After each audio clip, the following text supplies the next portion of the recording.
कुछ भूले बिसरे किस्से पुराने, यादें उनकी आज भी संभाली हैं मैंने सिरहाने। ये ऊबड़ खाबड़ रास्ते, ये पथरीली डगर, बस इन्हीं से होकर आ जाता है मेरी दादी का घर। ये गर्मी भी उफ, साल दर साल देखो बढ़ती ही जाती है। अब तो पारा 46 तक हो रहा है। कुछ दिन को भले ही छुट्टियां मनाने कहीं ठंडी जगह हो आओ, पर बाकी 5-6 महीने तो काटना सच में दूभर ही हो जाता है। ऊपर से मच्छर भी तो होते हैं। बच्चों को एडजस्ट होने में कुछ और टाइम तो लग ही जाएगा। दरअसल 6 महीने पहले ही हम लोग इंडिया मूव हुए हैं। उससे पहले 3 साल अमेरिका में थे। विक्रांत मेरे हस्बैंड एक आईटी कंपनी में हैं और मैं लॉयर हूँ पेशे से। हमारे दोनों बच्चे अनविक और अनन्या 2 ही साल छोटे बड़े हैं एक दूसरे से। अनविक 6th ग्रेड में है और अनन्या 4th। ये दोनों हुए तो इंडिया में ही थे, पर जब विक्रांत को अपने ऑफिस की तरफ से अमेरिका जाने का ऑफर हुआ तो मुझे ही सही नहीं लगा कि 3 साल के लिए हम सब अलग अलग रहें। बच्चे छोटे ही हैं, उन्हें माँ बाप दोनों के प्यार और साथ की ज़रूरत है। तो मैंने अपने काम से एक ब्रेक ले लिया और सब साथ ही गए। वहाँ अटलांटा में हम 3 साल रहे। वहाँ की दुनिया, लाइफस्टाइल बहुत अलग है अपने इंडिया से। भौतिक सुख सुविधाओं का बड़ा महत्व है। हमारे छोटे बच्चे थे तो ये सब देखकर ही बड़े एक्साइटेड थे कि मम्मा यहाँ तो लाइट कभी जाती ही नहीं, और तो और मच्छर भी नहीं है, हर जगह भीड़ भाड़ भी नहीं, हम यहीं अपना घर बना लेते हैं ना। इतनी मासूमियत से कहते कि विक्रांत तो सीरियस ही हो जाते। वैसे निशी, सही तो कह रहे हैं बच्चे। यहाँ कितना सुकून है, कितना ऐशो आराम है, कोई चिक चिक नहीं, पैसा भी बढ़िया है। वीज़ा का क्या है, एक्सटेंड तो होता ही रहेगा। यहीं रह जाते हैं। हाँ, था तो सब कुछ बहुत अच्छा। शरीर को कितना सुकून, कितना आराम, पर आत्मा का क्या? इतने सुकून में भी आत्मिक सुख नहीं था। जैसे जैसे कुछ तो कमी है, और वो कमी अपनी जड़ों की, हमारी अपनी मिट्टी की, हमारे अपनों की थी। मैं अपने बच्चों के लिए दुनिया के सारे सुख चाहती थी हर माँ की तरह, पर ये भी तो नहीं चाहती थी कि अपने रिश्ते, दादा दादी, नाना नानी, मामा मौसी, ये सब मेहमान की तरह हो जाएं उनके लिए, जिन्हें वो बस कभी कभी ही देखें या मिलें। अभी तो ये नन्हे पौधे हैं, अभी इन्हें अपनी जड़ों की पहचान, उनसे जुड़ाव होना ज़रूरी है। बाकी बाद में बड़े होकर ये चाहे दुनिया के किसी भी कोने में क्यों न चले जाएं, अपने अपनों से एक तार हमेशा जुड़ा रहेगा इनका। यही सोचकर 3 साल बाद हम वापस इंडिया लौट आए। बेंगलोर में हेड ऑफिस था विक्रांत की कंपनी का, तो वहीं घर ले लिया अपना। मैंने भी अपनी लॉ प्रैक्टिस शुरू कर ली वहीं।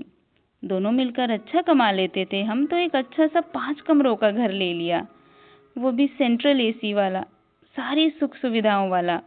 विक्रांत ने पूरी कोशिश की कि बच्चे यहाँ आकर अब अटलांटा वाला घर मिस ना करें, और बच्चे कुछ ही दिन में अच्छे से रम गए थे।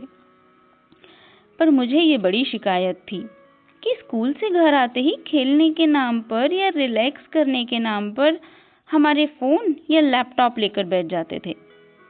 अनन्या, क्या है ये बेटा? कब से फ़ोन में आंखें गड़ाए बैठी है, और अनविक कहाँ है? दिख नहीं रहा है मुझे। ज़रूर ऊपर अपने कमरे में बैठा वीडियो गेम खेल रहा होगा। अनविक, नीचे आ, जाओ दोनों बाहर पार्क में खेल कर आओ। मैंने डांटते हुए कहा दोनों को। पर मम्मा, अभी बाहर धूप है, गर्मी है। अनविक ने नीचे आते हुए अपनी सफाई पेश की। ऐसी भी धूप क्या? तुम आजकल के बच्चे ना कितना मेटेरियलिस्टिक हो गए हो। नेचर से तो कोई कनेक्शन रह ही नहीं गया जैसे। गहरी सांस लेते हुए चिंता की लकीरें उभर आई मेरे माथे पर। अच्छा सुनो, फिर अपना रूम ही साफ करो दोनों मिलकर। संडे को दादी दादू आ रहे हैं, कुछ दिन यहीं रहेंगे हमारे साथ। Oh really mama, how exciting. दादी की कहानियाँ बहुत मज़ेदार होती हैं।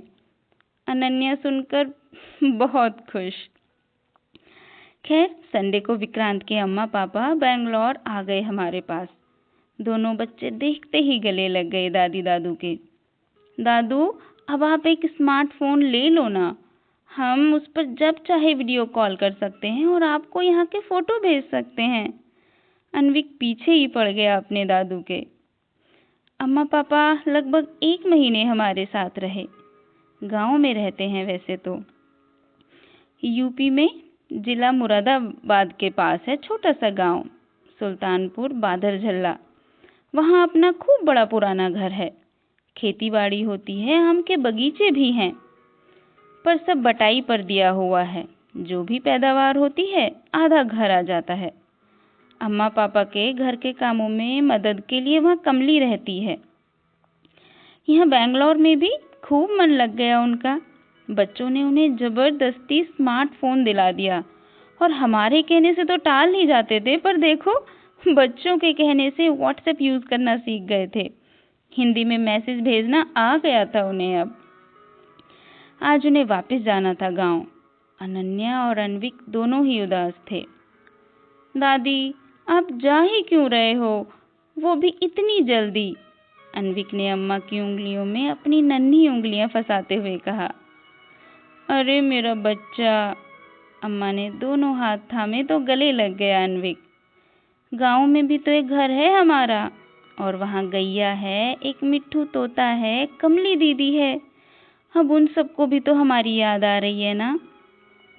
हम तो यहाँ शहर आते ही रहते हैं। इस बार तुम दोनों आओ गांव, पर कुछ दिन रहने को। बहुत छोटा था तू, तभी आया था। बहू इस बार बच्चों को छुट्टियों में गांव भेज देना जरूर, अम्मा ने कहा। अरे अम्मा, ये इंटरनेट के जमाने के बच्चे ये कहाँ रुकेंगे गांव में? जरा देर को बिजली ना हो तो रह ही नहीं सकते, और वहाँ तो लाइट आती ही 6-7 घंटे को है। विक्रांत ने कहा तो अम्मा पापा भी मान गए कि चलो फिर गर्मियों की छुट्टियों में ना सही तो इस बार कुछ दिन जाड़ों में ही रहने आ जाना। उनके जाने के कुछ दिन बाद ही दिनचर्या अपने पुराने ढर्रे पर आ गई थी। दोनों बच्चों के एग्जाम शुरू हो गए थे तो दोनों ही बिजी थे। निशी, अरे निशी सुनो, कहाँ हो यार, एक नई मुसीबत आ गई है अब। विक्रांत थोड़ा परेशान से थे। क्यों, क्या हुआ? अरे गांव की एक पुरानी जमीन पर कुछ डिस्प्यूट था ना, उसका पंगा है यार कुछ। पापा का फोन आया था सुबह, कानूनी दांव पेच है, जाना तो पड़ेगा हमें। पापा के बस का नहीं है अकेले। मैं सारे पेपर मंगा रहा हूँ, वहाँ से फैक्स हो जाएगा। तुम केस स्टडी कर लो, अगले सप्ताह चलते हैं। बच्चों के एग्जाम भी खत्म हो जाएंगे। जाना तो हमें मुरादाबाद पड़ेगा, पर ऐसा करेंगे कि अनन्या अन्विक को गांव छोड़ देंगे अम्मा पापा के पास। 3-4 दिन की तो बात है। ठीक है।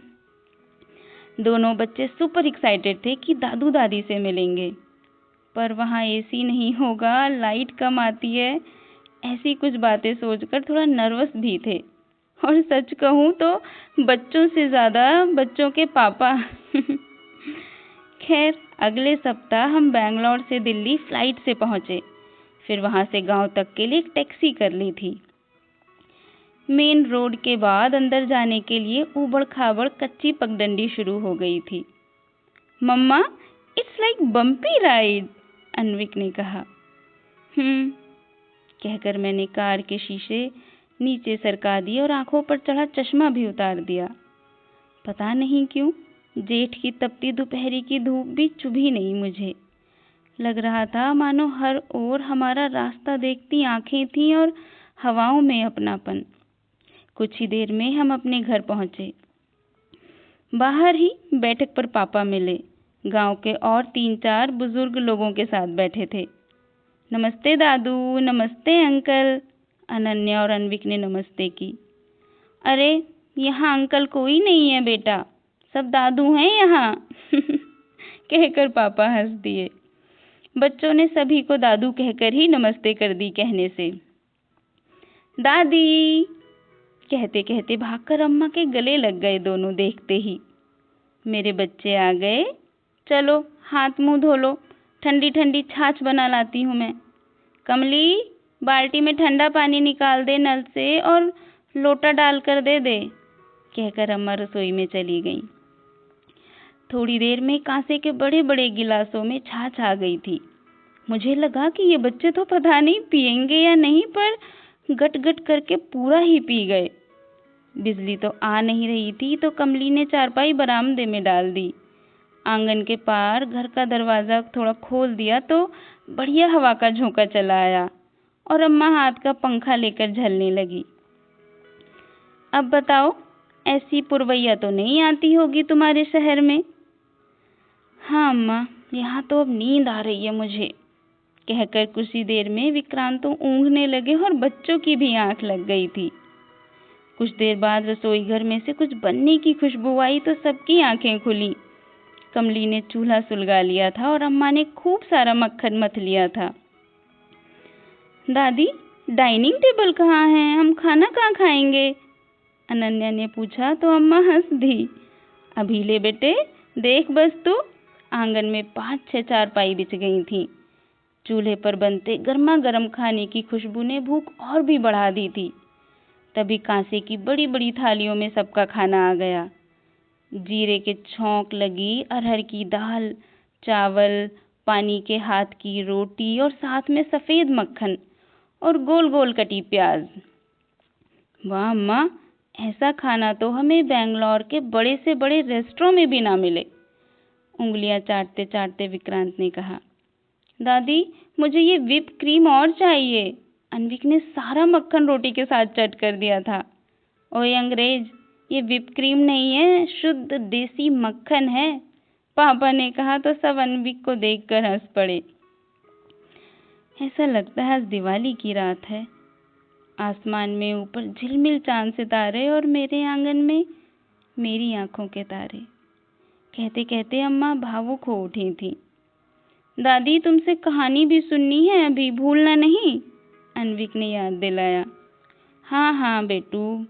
अरे कमली, छत पर सबके बिस्तर लगवा दे, मच्छरदानी भी लगवा देना और सिरहाने पानी का लोटा और गिलास रखना मत भूलना, अम्मा ने कमली से कहकर सबके बिस्तर ऊपर लगवा दिए थे। गहरी काली रात, झिलमिलाता आसमां और पास की किसी छत से आती रेडियो की आवाज़। कितनी सुकून भरी रात थी ये। वो वाले तारे दिख रहे हैं ना, सप्त ऋषि मंडल है ये, पतंग के आकार सा, और चांद में बैठी है एक बुढ़िया, चरखे पर सूत काटती हुई। अम्मा की आवाज़ आ रही थी। अनन्या और अन्विक दोनों अपनी दादी से चिपटे सुन रहे थे। आसमान में छिपी कहानियाँ, बिना किसी टेलीस्कोप के। दादी की बूढ़ी आंखों से सब परी लोग सा दिख रहा था। पता नहीं दोनों कब सोए होंगे। मैं और विक्रांत तो सो गए थे। अगले ही दिन सुबह हमें तो मुरादाबाद के लिए निकलना था। बच्चों के उठने से पहले ही हम निकल गए। अम्मा, दोनों परेशान करें तो हमारी फ़ोन पर बात करवा देना, परसों तक आ जाएंगे हम, विक्रांत ने कहा। हाँ हाँ, इन दोनों के बाप को भी तो मैंने ही पाला है, तो इनको भी संभाल लूँगी, तू चिंता मत कर, अम्मा ने हंसकर कहा। हमें वहाँ 2 दिन लग ही गए थे। तीसरे दिन हम वापस गांव लौटे। कोर्ट कचहरी के चक्कर में हम बिजी रहे तो खुद से ज़्यादा कॉल नहीं कर पाए बच्चों को। पर अचंभा तो इस बात का था कि उन्होंने खुद हमें कॉल नहीं किया। हम घर पहुँचे तो दोनों घर के बाहर बने घेर में गाय के बछड़े को घास खिला रहे थे। पापा पता है, ये काऊ बेबी सब कुछ खा जाता है। कल हम आम के बाग में गए थे, वहाँ से इतने सारे येलो आम लाए, वो भी खा लिए इसने। और तो और कुएं से पानी निकाल कर हमने इसे नहलाया, पानी पिलाया। और ट्यूबवेल पापा, इट्स सो मच फन। वहाँ तो नहाने में इतना मज़ा आया कि पूछो ही मत। अनन्या और अन्विक एक्साइटमेंट में नॉनस्टॉप बोले ही जा रहे थे।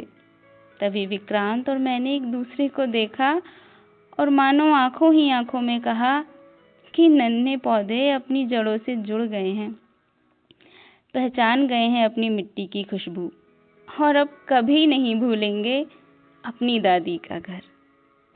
बस ये कहानी यहीं तक।